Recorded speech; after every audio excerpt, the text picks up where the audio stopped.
Now the next process is evaporation, very interesting topic and very important also. ठीक है, evaporation, और easy तो बहुत ज्यादा है ना, क्योंकि हमने डेली लाइफ में ऐसी बहुत सारी चीजें यूज भी करते हैं, इनको देखते भी हैं। ठीक है, सो इवोपरेशन क्या है, कि ऐसी प्रोसेस है, okay, the process of change of liquid into vapour, liquid into vapour. अरे तो नया क्या हुआ, हम तो पहले भी लिक्विड को वेपर में कन्वर्ट कर रहे थे, बट एनी टेम्परेचर, क्या बोल रहे हो, vapour at any temperature. Interesting word is that, any temperature.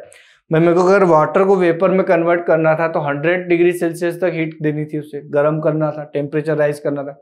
अब मैं क्या बोल रहा हूँ, अगर वाटर को वेपराइज करना हो, इवोपरेशन करना हो, तो आप किसी भी टेम्परेचर पे कर सकते हो, मतलब लेस देन 100 पे भी क्या कर सकते हो, उसको इवोपरेट कर सकते हो। ठीक है, so the process of change of liquid into vapour at any temperature below its boiling point. Again interesting point, below its boiling point, मतलब मेरे को वाटर को अगर कन्वर्ट करना हो किसमें, लिक्विड टू वेपर में, तो उस कंडीशन में मैं टेम्परेचर कम कर रहा हूं, बिलो इट्स बॉइलिंग पॉइंट, मतलब 100 से भी कम है तो भी वो क्या हो रहा है, कन्वर्ट हो रहा है किसमें, गैसियस में। So this phenomena is known as evaporation. ऐसा हो सकता है क्या, बिल्कुल हो सकता है, बट वाटर मॉलिक्यूल अगर गैसियस में कन्वर्ट हो रहा है बेटा, तो इसका मतलब उसे कहीं ना कहीं से तो एनर्जी, हीट एनर्जी मिल रही होगी। ठीक है, तभी वो क्या हो सकता है, कन्वर्ट हो सकता है। ठीक है, सो इवोपरेशन मतलब इवोपरेट तो हो रहा है, इवोपरेट मतलब वेपर, इवोपरेशन वेपर, वेपर में कन्वर्ट तो कर रहे हो आप उसको, ठीक है, लेकिन बिलो इट्स बॉइलिंग पॉइंट। ठीक है, किसी भी टेम्परेचर पर अगर आप इस फिनोमिना को कर दें और इस फिनोमिना हो जाए, ठीक है, so liquid to vapour below its boiling point is called evaporation. ठीक है, इवोपरेशन क्या है, एक ऐसी प्रोसेस है जिसमें किसी भी लिक्विड को कन्वर्ट कर सकते हो आप किसमें, वेपर में और गैसेस में, but below its boiling point is main concept. Diagram देख के समझ में आ गया होगा हमें। वाटर साइकिल, वाटर साइकिल में आप वर्ड यूज करते हैं इवोपरेशन, इवोपरेशन ऑफ वाटर होता है, सो वाटर इवोपरेट होके क्या होता है ऊपर, और अगेन फिर जब कंडेंस होता है तो कंडेंस होना मतलब क्या होगा, gases convert into liquid process. ठीक है, सो जो वाटर की वेपर ऊपर हुई थी, मतलब H2O जो वेपर फॉर्म में पहुंच चुका था, वो कंडेंस होके वापस किस में आ जाएगा, आपका लिक्विड के फॉर्म में आ जाता है। ठीक है, सो ये प्रोसेस क्या कहलाती है, आपकी इवोपरेशन। हमने बहुत बार पढ़ा होगा आपने वाटर साइकिल्स, है ना, इस पे प्रोजेक्ट भी बनाए होंगे आपने, ठीक है, लोअर क्लासेस में। ठीक है, अब फैक्टर अफेक्टिंग इवोपरेशन क्या हो सकता है, फैक्टर अफेक्टिंग मतलब ऐसी क्या कंडीशन होगी जिस कंडीशन में इवोपरेशन या तो इंक्रीज हो जाए या इवोपरेशन डिक्रीज हो जाए। ठीक है, सो फर्स्ट हम देख रहे हैं इसमें कौन सा, टेम्परेचर। क्या देखना चाह रहे हैं हम, टेम्परेचर। तो हमें पता है बेटा कि अगर मैं लिक्विड को कन्वर्ट कर रहा हूं किसमें, गैसेस में, तो सीधी सी बात है लिक्विड टू गैस कन्वर्ट करने के लिए आपको क्या करना पड़ेगा, अगर मैं टेम्परेचर ज्यादा रख दूं तो उस कंडीशन में क्या गैसेस में कन्वर्जन फास्ट होगा, बिल्कुल होगा। ठीक है, अगर आप लिक्विड टू गैस में कन्वर्ट कर रहे हो तो उसके लिए हमने क्या किया था, टेम्परेचर ही राइज किया था। सो टेम्परेचर अगर बढ़ जाए, है ना, इफ इंक्रीज द टेम्परेचर, सो क्या होगा, रेट ऑफ इवोपरेशन भी क्या हो जाएगी, इंक्रीज हो जाएगी। रेट मतलब कितना फास्ट हो रहा है, मतलब अगर मैं टेम्परेचर इंक्रीज कर रहा हूं तो इवोपरेशन फास्ट हो रहा है। ठीक है, सो रेट ऑफ इवोपरेशन क्या हो रही है, इंक्रीज। ठीक है, रेट ऑफ इवोपरेशन क्या होगी, increase with increase in a temperature. क्यों होगा, क्योंकि जैसे आप टेम्परेचर इंक्रीज कर रहे हो तो काइनेटिक एनर्जी मॉलिक्यूल्स की क्या होगी, इंक्रीज हो जाएगी, और काइनेटिक एनर्जी इंक्रीज हो गई तो लिक्विड में से गैसेस में कन्वर्ट वो क्या हो जाएंगे, बहुत इजीली हो जाएंगे। ठीक है, so when we increase the temperature then evaporation rate या rate of evaporation is also increased. Okay, example, drying of cloth takes place rapidly in summer than in a winter. Winter के comparison में क्या होते हैं आपके, summer में जो clothes होते हैं वो क्या होते हैं, रेपिडली, बहुत जल्दी, फास्ट क्या होते हैं, क्लॉथ ड्राइंग हो जाते हैं, सूख जाते हैं। ठीक है, अब ऐसा तो है नहीं कि ड्राइंग है सूख, देखो कपड़े आप अगर हैं तो कपड़े गीले हैं, वेट हैं, तो इसका मतलब वाटर पार्टिकल्स प्रेजेंट है उसमें, अब वाटर को वेपर में कन्वर्ट करवा रहे हो, इसका मतलब वाटर कन्वर्ट इनटू वेपर, मतलब लिक्विड कन्वर्ट इनटू गैसेस। मतलब कब होगा, इसके लिए तो टेम्परेचर मेरा 100 डिग्री चाहिए, तो उस कंडीशन में तो क्लोथ, कपड़े भी क्या हो जाएंगे, बर्न हो जाएंगे, जल जाएंगे, ठीक है। लेकिन हम क्या करते हैं, उन्हें जब सुखाते हैं तो क्या करते हैं, गर्म करते हैं क्या, rise to temperature up to the 100 degree Celsius, बिल्कुल नहीं। हम क्या करते हैं, जस्ट उन्हें सुखाते हैं, ड्राइंग करते हैं, ठीक। अब ड्राइंग में भी हम देखते हैं कि इन केस ऑफ समर डेज कपड़े जो होते हैं इट्स रेपिडली ड्राइंग देन, और विंटर के केस में क्या होता है, रेपिडली ड्राई नहीं हो पाते। तो हमें पता है विंटर में ठंड क्या ना, कूलिंग इफेक्ट होता है, मतलब टेम्परेचर जो होता है वो क्या है, कम है। समर में टेम्परेचर क्या है, ज्यादा है, ठीक है। सो कपड़े भी क्या होते हैं वहां पे, जल्दी सूख जाते हैं, हमें पता है ये चीजें, ठीक है। क्योंकि समर डेज में क्या होता है, टेम्परेचर बढ़ा देते हैं सूर्यदेव, है ना। तो उस कंडीशन में क्या होगा, ज्यादा हीट आएगी, ज्यादा हीट आ रही है, टेम्परेचर राइज हो रहा है, ठीक है। नेक्स्ट है आपका सरफेस एरिया, हाँ ये भी इंक्रीज होगा है। अगर आप सरफेस एरिया इंक्रीज कर दोगे तो रेट ऑफ इवोपरेशन भी क्या होगा, इंक्रीज होगा। देखो इवोपरेशन की रेट का रिलेशन क्या है, देखो इवोपरेशन हमेशा सरफेस से ही होगा। इवोपरेशन कहां से होगा, हमेशा always take place on the surface. देखो तो उसके लिए क्या होगा, आपका जो सरफेस होगी उस सरफेस के जो पार्टिकल्स प्रेजेंट होंगे। अगर मैं लिक्विड ले रहा हूं, अगर ये मैंने लिक्विड लिया है तो लिक्विड में क्या होगा, जो लिक्विड के पार्टिकल्स होंगे वो सरफेस पे तो प्रेजेंट हो गई ना पूरे से, ठीक है।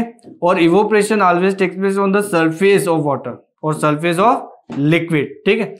अब देखिए अगर मैंने लिक्विड का सरफेस एरिया क्या हो गया, राइज कर दिया, बढ़ा दिया, ठीक है। सो उस कंडीशन में क्या होगा, इवोपरेशन के लिए स्पेस ज्यादा मिल गई बेटा, इवोपरेशन के लिए स्पेस क्या हो गई है, ज्यादा मिल गई है।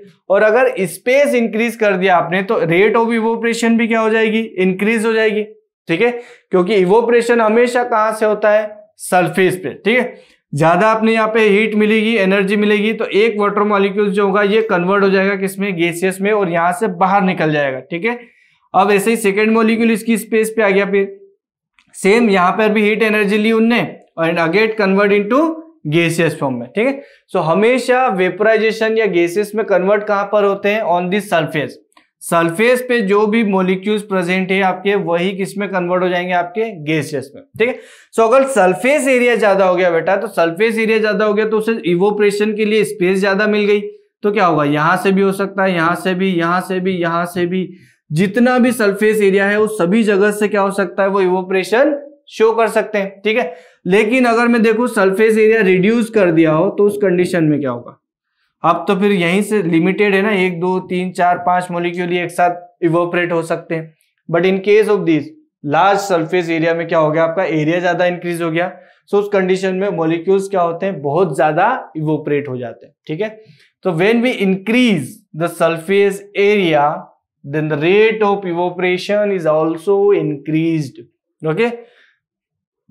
क्या देख रहे हैं अपन, liquid H2O at 25 degree Celsius पे है ना, लेकिन वेपर प्रेशर कितना है यहाँ पे 23.8 का, ठीक है।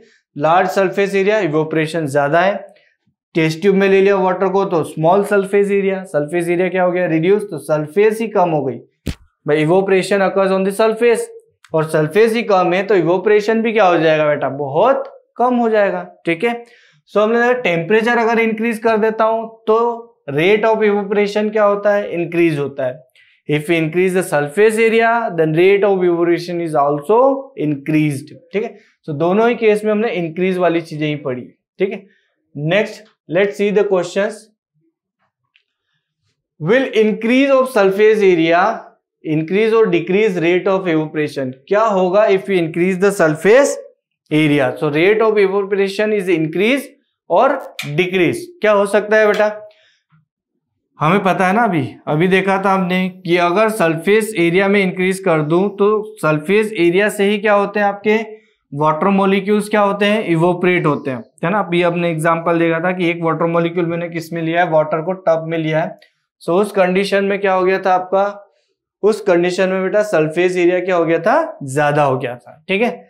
सो उस कंडीशन में वाटर मॉलिक्यूल्स के लिए स्पेस ज्यादा हो गई, सरफेस ज्यादा प्रोवाइड हो गई, ठीक है। सो हर जगह से क्या हो सकते थे, वाटर मॉलिक्यूल इवोपरेट हो सकते थे, ठीक है। So if increase the surface area then rate of evaporation is also increase, ठीक है। But in case of small surface area, उस कंडीशन में क्या हो जाएगा, आपका रेट ऑफ इवोपरेशन भी डिक्रीज हो जाएगी, क्योंकि वाटर को इवोपरेट होने के लिए जितना सरफेस एरिया चाहिए है ना उतना कम हो गया। अब कम हो गया तो वाटर के लिए स्पेस कम हो गई इवोपरेट होने के लिए, और अगर इवोपरेट होने के लिए स्पेस कम हो गई तो रेट ऑफ इवोपरेशन भी क्या हो जाएगी, डिक्रीज हो जाएगी। ठीक है, so rate of evaporation increased when we increase the surface area. Okay, क्या बोलना चाह रहे हैं अपन, rate of evaporation is increase when we increase the surface area. Okay, so यहां तक हमने दो फैक्टर पढ़ चुके हैं, है ना, factor affecting of rate of evaporation. First is temperature and second is the surface area. ठीक है, नेक्स्ट में हम कंटिन्यू करेंगे दो फैक्टर और जो रिमेनिंग बचे हुए हैं। ओके, हेलो स्टूडेंट्स, तो लास्ट हमने फैक्टर अफेक्टिंग ऑफ इवोपरेशन में दो पॉइंट डिस्कस कर चुके थे। Okay, one is temperature and second is the surface area. Okay, so next we want to discuss about the humidity. Okay, so discuss about the humidity. Okay, so first we think what is the humidity. humidity का मतलब क्या होता है यहाँ पर, humidity का मतलब होता है कि water which present in the vapor form.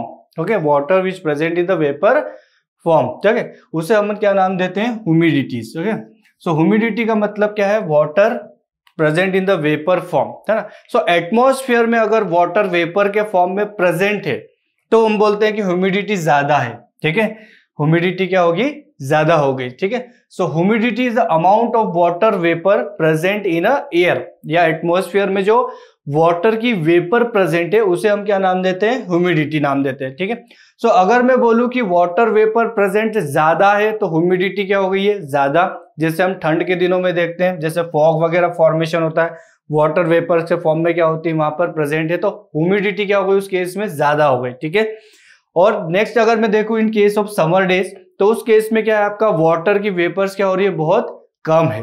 ठीक है, तो ह्यूमिडिटी क्या हो गई, वहां पर कम है। ठीक है, अब देखो अगर मैं बात करूं, जैसे हमने टेम्परेचर का इफेक्ट देखा था कि if we increase the temperature the rate of evaporation भी क्या हो रही थी, इंक्रीज हो रही थी। ठीक है, सो अगर ह्यूमिडिटी ज्यादा है इसका मतलब टेम्परेचर भी कम हो गया, फिर तो अगर ह्यूमिडिटी ज्यादा है इसका मतलब टेम्परेचर भी क्या हो गया, कम हो गया, और अगर टेम्परेचर कम हो जाएगा तो रेट ऑफ इवोपरेशन भी क्या हो जाएगी बेटा, डिक्रीज हो जाएगी। ठीक है, so if humidity is more the rate of evaporation is a decreases. ठीक है, ह्यूमिडिटी अगर ज्यादा है तो रेट ऑफ इवोपरेशन भी क्या हो जाएगी, डिक्रीज हो जाएगी। ठीक है, देख रहे हैं हम फर्स्ट, अगर ह्यूमिडिटी है तो ह्यूमिडिटी के कारण वाटर की जो ड्रॉपलेट है वो प्रेजेंट है किसमें, एयर में। ठीक है, और अगर ह्यूमिडिटी कम है तो वाटर की जो ड्रॉपलेट है वो क्या है, कम है।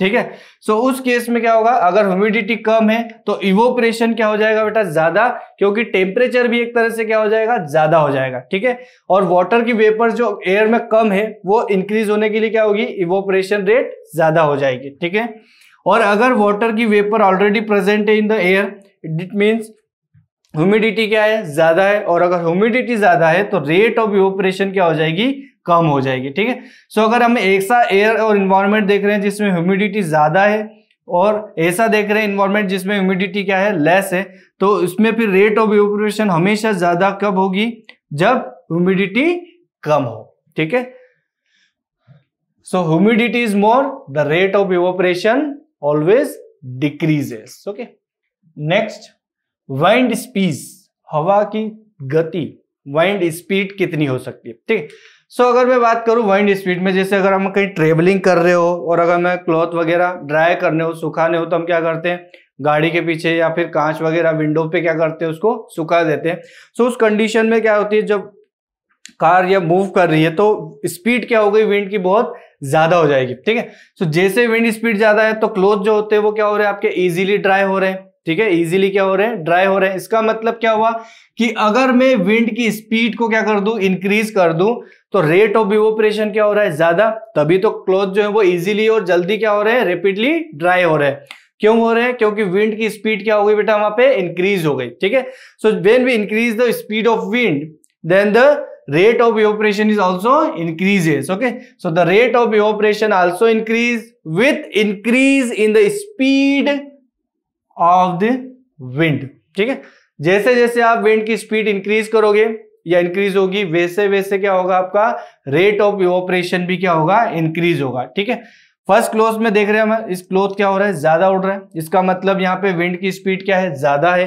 ठीक है, सेकेंड केस में क्या है, विंड की स्पीड थोड़ी सी कम है। ठीक है, सो ज्यादा रेट ऑफ इवोपरेशन किस में होगा, आपका rate of evaporation is greater in case of 1 और less in case of seconds. Okay, due to less speed of wind.